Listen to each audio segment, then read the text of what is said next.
you personally approve of the deal that's happening right now on Capitol Hill to end the government Well, it shutdown? depends what deal we're talking about. But if it's a deal I heard about, that's certainly, they want to change the deal a little bit. But I would say so. I think based on everything I'm hearing, they haven't changed anything. And we have support from enough Democrats. And we're going to be opening up our country. It's too bad it was closed, but we'll be opening up our country very quickly. Mr. President, that deal does reverse the mass firings your administration put through during the shutdown. Did you sign off on that, and will you abide by that if this passes? Well, I will be. I'll abide by the deal. The deal is very good. We're not going to be giving $1.5 trillion to people that came in from jails and from, the gangs and drug dealers and all of these others that they wanted to be given health care, which would have hurt our health care system. I hope that we're going to be able to have a health care where Lindsay and I were discussing it, Jim and I were discussing it, and Katie, we discussed it. We want a health care system where we pay the money to the people instead of the insurance companies. And I tell you, we're going to be working on that very hard over the next short period of time, where the people get the money. We're talking about trillions and trillions of dollars where the people get the money. You are not going to believe what just happened in Washington. On March 9, 2026, a bipartisan coalition of House lawmakers delivered an ultimatum to President Donald Trump that could end his presidency within days. They gave him 72 hours. Resign voluntarily, or face expedited impeachment proceedings that will remove you from office. This is not the usual partisan push. This is not the far-left fringe demanding impeachment. Again, this is a bipartisan group that includes 8 Republican members of Congress. 8 GOP representatives have signed on to a resolution demanding their own party's president step down or be forced out. That is the kind of moment that signals the end. That is what happens when a presidency collapses. Now let's look at the resolution itself and why lawmakers say this is no longer ordinary politics. Speaker there saying that the second article, obstruction of Congress, there were 229 yeas, 198 nays, with one member voting present. As expected, those 3 Democrats, Representatives Jeff Van Drew, Colin Peterson, and Jared Golden, were those 3 no votes. Adjourned, we are told, until 9 a.m. tomorrow. Yep. So, Molly, tell us about now. You mentioned impeachment managers, right? Yep. Let's talk a little bit about the specifics here. What are the kind of qualities that the Democrats are going to want in an impeachment manager as this moves on to the Senate for a trial? Well, first of all, I just want to point to one thing. If after these big votes, the House, whichever side prevails, tends to cheer and applaud. One thing you notice, Nancy Pelosi giving her members that stern look, and you don't want to mess with Nancy Pelosi, because this is not a time to be celebrating. This is not a gleeful time. This is somber and solemn. And if you're a member of that caucus and you get that look from Nancy Pelosi, like zip it. Right. The resolution is formally designated as H.Resor 247. It cites abuse of power and obstruction of justice as the grounds for impeachment. It says Trump's conduct endangers national security. It says he has repeatedly abused the power of his office. It says he has obstructed justice in multiple ongoing investigations, and it gives him 72 hours to resign voluntarily. If he does not resign by that deadline, the House will immediately initiate impeachment proceedings with a vote scheduled as early as March 12th. According to the current count, they likely have the 218 votes needed.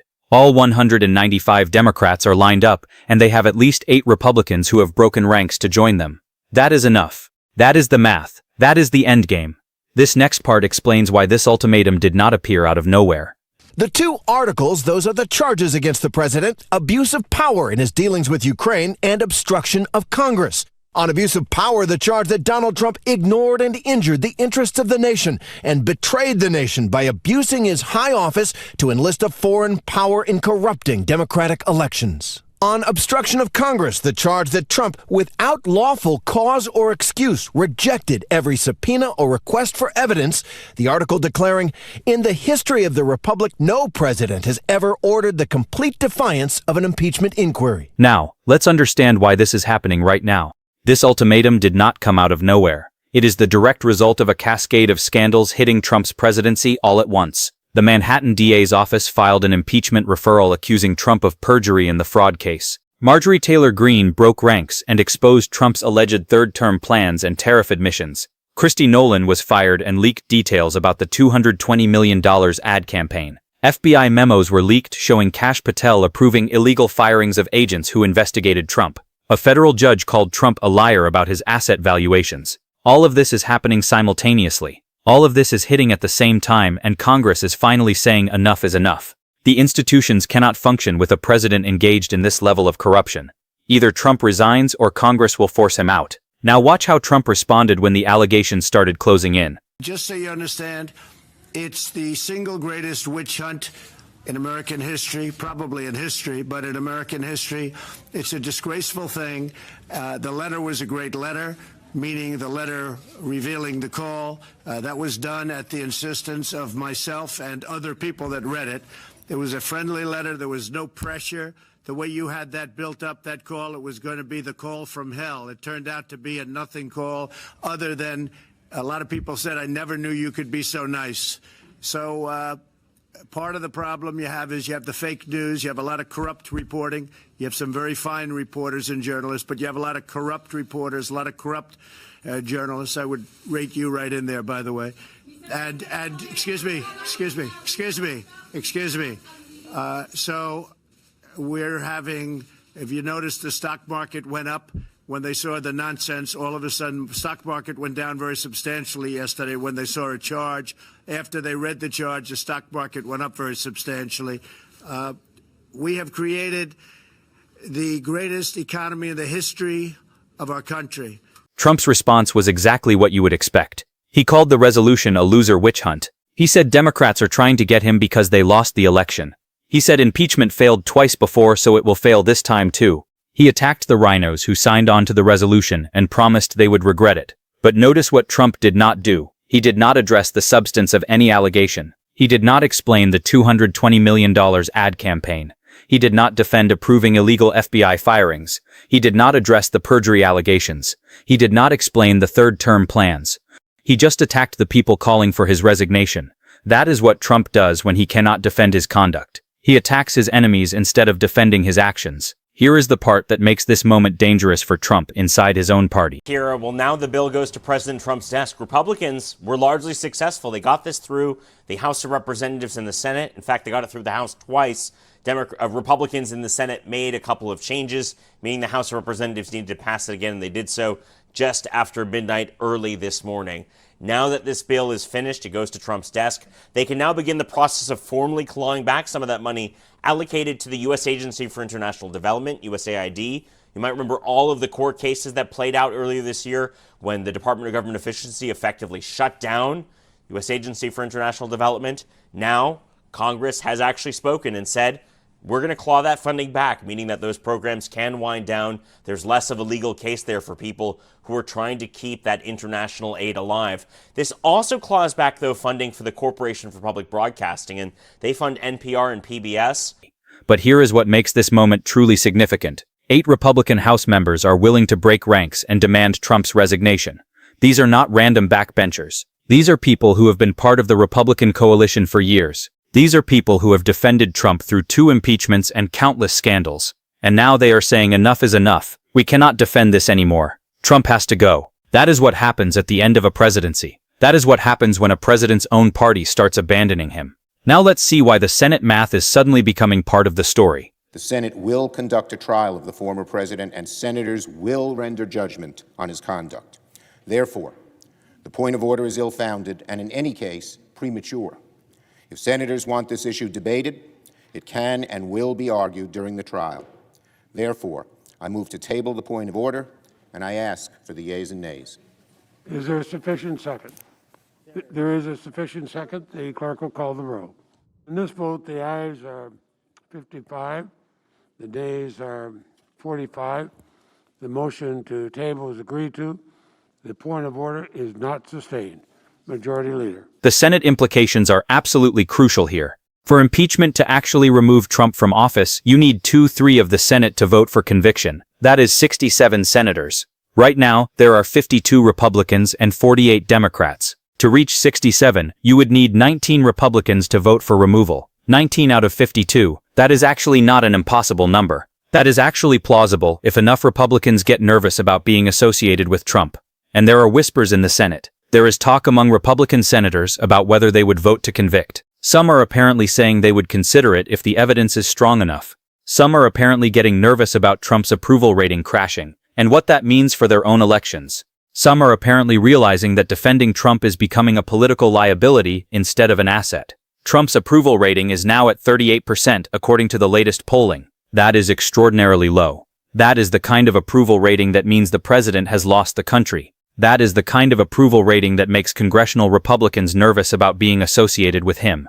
That is the kind of approval rating that makes senators think about voting for conviction because they care about their own re-election. They care about polling in their states. They care about whether voting to protect Trump helps or hurts them politically. And when Trump's approval is at 38%, senators start thinking that maybe voting to convict is actually the smart political move for their own careers. So what we are looking at is a genuine possibility of Trump being impeached and convicted and removed from office.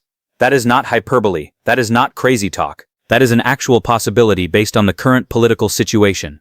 You have a bipartisan group of House members demanding Trump resign or face impeachment. You have documented evidence of illegal firings at the FBI. You have documented evidence of a fraudulent ad campaign that Trump approved. You have documented evidence that Trump admitted to using policies as smoke OK screens. You have a prosecutor accusing Trump of perjury. You have a federal judge calling Trump a liar. You have Trump's own cabinet members breaking ranks and exposing him. That is the kind of situation that leads to removal from office. That is the kind of situation where Trump might actually have to resign rather than face impeachment and conviction. Let's look at what HRS 247 actually contains. The resolution cites multiple specific instances of abuse of power and obstruction. It references the illegal FBI firings that Kash Patel approved. It references the $220 million no-bid ad campaign that Trump approved but then denied approving. It references the perjury referral from the Manhattan DA accusing Trump of lying under oath. It references Trump's attempts to obstruct prosecutions against him through firing officials and retaliating against investigators. The resolution says Trump's conduct endangers national security because it undermines confidence in government institutions. It says Trump's conduct violates the Constitution. It says Trump has committed the kind of high crimes and misdemeanors that warrant removal from office. The 8 Republican signatories are particularly significant because they had to make a real calculation about whether signing on to this resolution was worth the political cost. And they made the decision that it was. They made the decision that Trump's conduct was so egregious that they had to break ranks and demand his resignation. They are specifically citing the ad campaign scandal and the FBI firings as reasons for their decision. They are saying we cannot defend this anymore. We cannot be part of a party that protects a president engaged in this level of corruption. We have to draw a line. Now, let's talk about the timeline. If Trump does not resign within the 72-hour window, the House is prepared to call an expedited impeachment vote by March 12th. House leadership has apparently already counted the votes. They apparently already have the 218 votes needed. All 195 Democrats will vote for impeachment. That gets you to 195. You only need 18 Republicans to reach 218. And there are apparently more than 8 Republicans who might vote for impeachment. There are apparently some who are considering it who might break when the actual roll call happens. So it is plausible that impeachment could pass with bipartisan support. That would mean Trump is impeached with support from his own party. The Senate part is where it gets really interesting. If Trump is impeached, the Senate holds a trial to determine whether to convict and remove him.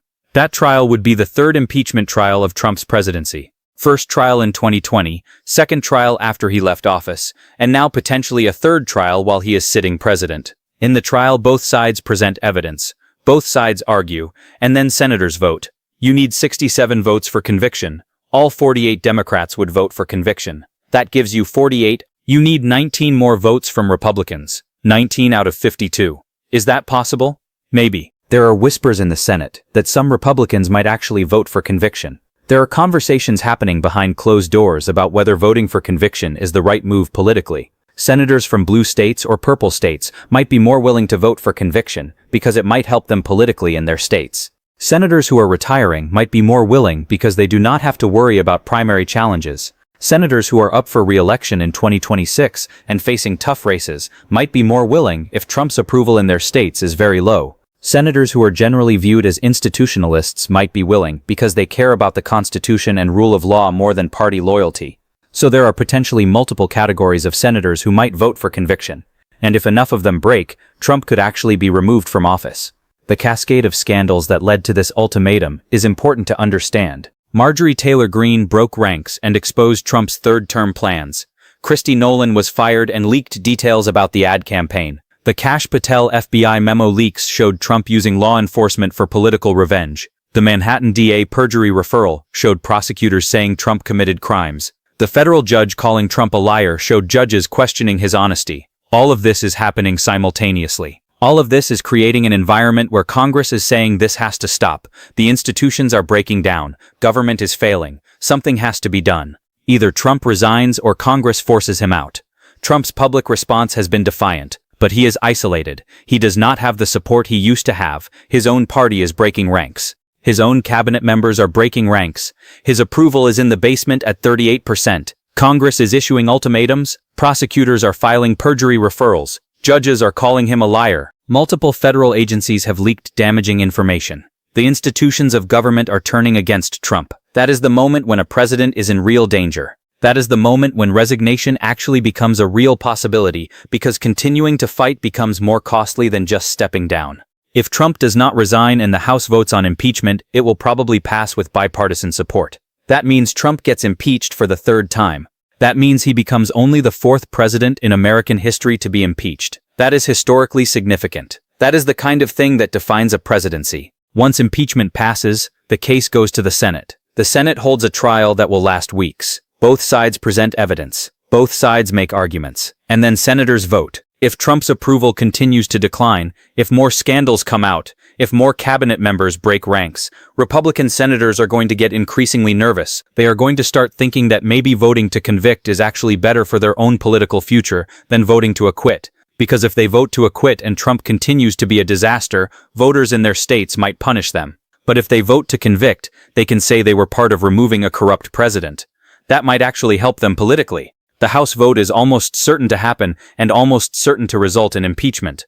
The Senate vote is less certain but more plausible than impeachment conviction usually is. Normally impeachment is purely partisan. Both parties line up and vote for their team. But this impeachment is different. This impeachment is driven by genuine outrage across both parties.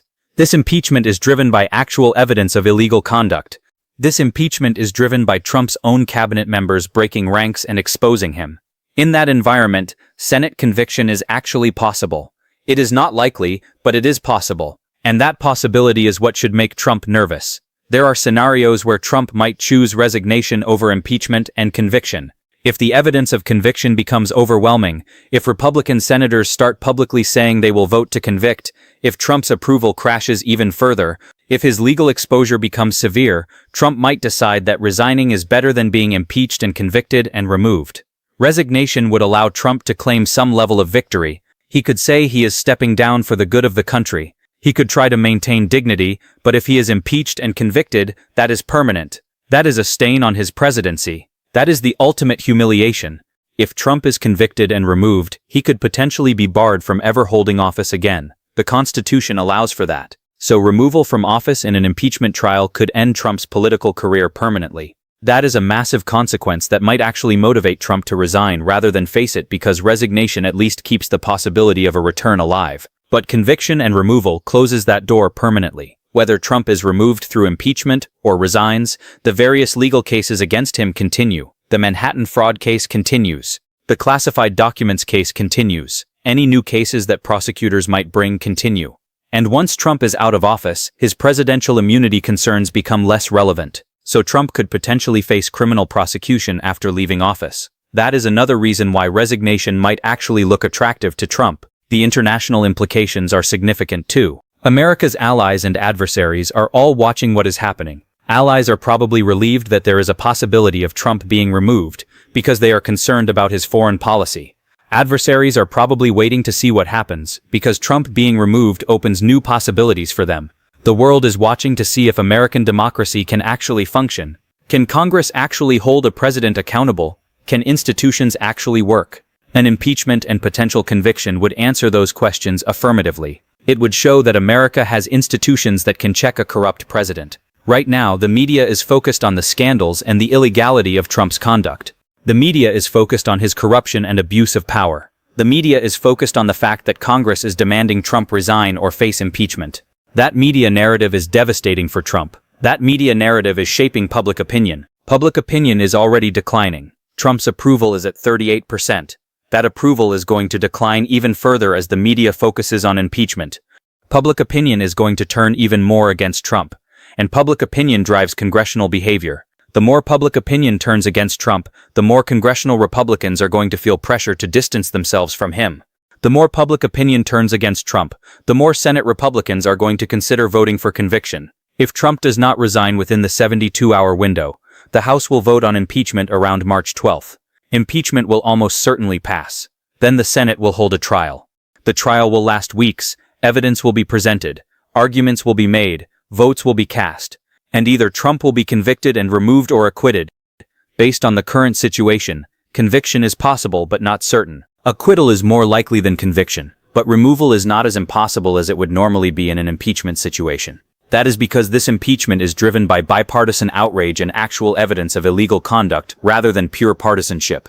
If Trump is removed from office through impeachment, it shows that American democracy has institutions that can actually hold a corrupt president accountable. It shows that Congress can act. It shows that the Constitution has checks and balances that work. It shows that no president is above the law. That is incredibly important for the health of American democracy. Because if Congress fails to act when a president is engaged in obvious corruption and abuse of power, then democracy fails. The institutions have to work. Congress has to be willing to hold the president accountable. And right now, Congress is apparently willing to do that. This is the moment when the institutions of American government are actually functioning the way they are supposed to function. Congress is asserting its constitutional power to impeach and remove a president. Prosecutors are pursuing cases based on evidence. Judges are calling out lying and abuse of power. Federal agents are leaking evidence of illegal conduct. Cabinet members are breaking ranks and telling the truth. All of this is what is supposed to happen when a president engages in corruption and abuse of power. The institutions are working. Congress is acting. The courts are acting. Law enforcement is acting. And the combination of all these forces is creating genuine pressure on Trump. Real pressure. The kind of pressure that actually threatens his presidency. This is what accountability looks like. This is what the rule of law looks like. This is what the Constitution's checks and balances are supposed to accomplish. And it is actually happening.